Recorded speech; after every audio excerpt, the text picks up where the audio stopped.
স্বাধীনতার ২৫০তম বার্ষিকী উপলক্ষে হোয়াইট হাউসের সাউথ লনে ইউএফসি আয়োজনের পরিকল্পনা ঠেকাতে মামলা করেছে অলাভজনক সংস্থা পাবলিক ইন্টিগ্রিটি প্রজেক্ট। সংস্থাটির দাবি, হোয়াইট হাউসের মতো সংরক্ষিত স্থানে বাণিজ্যিক বা পেশাদার ক্রীড়া আয়োজনের সুযোগ নেই। মামলার আইনজীবী ব্র্যান্ডন ব্যালিও অভিযোগ করেন, ইউএফসি সিইও ডানা হোয়াইটের সঙ্গে প্রেসিডেন্ট ট্রাম্পের ঘনিষ্ঠ সম্পর্কের কারণেই এমন আয়োজনের উদ্যোগ নেওয়া হয়েছে। এদিকে সেটন হল ইউনিভার্সিটির জরিপ বলছে ৪৬% ভোটার হোয়াইট হাউসে ইউএফসি ফাইট আয়োজনের বিরোধিতা করেছেন। দেশের ২৫০তম স্বাধীনতা বার্ষিকী উদযাপনের অংশ হিসেবে আগামী ১৪ই জুন হোয়াইট হাউসের সাউথ লনে বসতে যাচ্ছে মিক্সড মার্শাল আর্টস বা ইউএফসির ফাইটিং রিং। কাকতালীয়ভাবে ওই দিনটি প্রেসিডেন্ট ডোনাল্ড ট্রাম্পের ৮০তম জন্মদিন। আর এই হাই প্রোফাইল আয়োজন বন্ধ করতেই এবার আদালতের দ্বারস্থ হয়েছে পাবলিক ইন্টিগ্রিটি প্রজেক্ট নামের একটি অলাভজনক সংস্থা।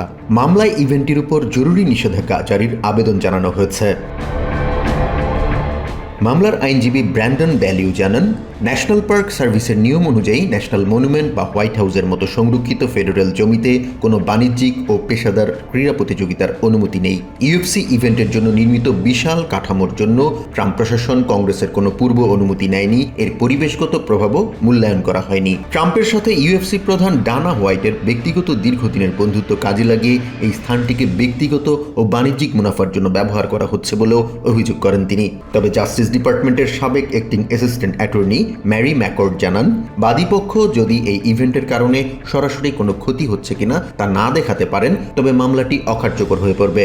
তবে ইউএফসি সিইওর সাথে প্রেসিডেন্ট ট্রাম্পের ব্যক্তিগত সম্পর্ক এবং দুর্নীতির অভিযোগ মামলাটির মোড় ঘুরিয়ে দিতে পারে বলে মনে করছেন এই আইন বিশ্লেষক। এদিকে সেটন হল ইউনিভার্সিটির স্টিলম্যান স্কুল অব বিজনেস এবং দ্য শর্কি ইনস্টিটিউটের জরিপ অনুযায়ী দেশের ৪৬% ভোটার মনে করেন হোয়াইট হাউসের সাউথ লনে ইউএফসি ইভেন্ট সেখানকার ভাবমূর্তি নষ্ট করবে। যদিও ইউএফসি ভোটাররা সাউথ লনে ইভেন্টটি দেখতে চাইছেন। Jahan Mithun, TVN 24 news desk.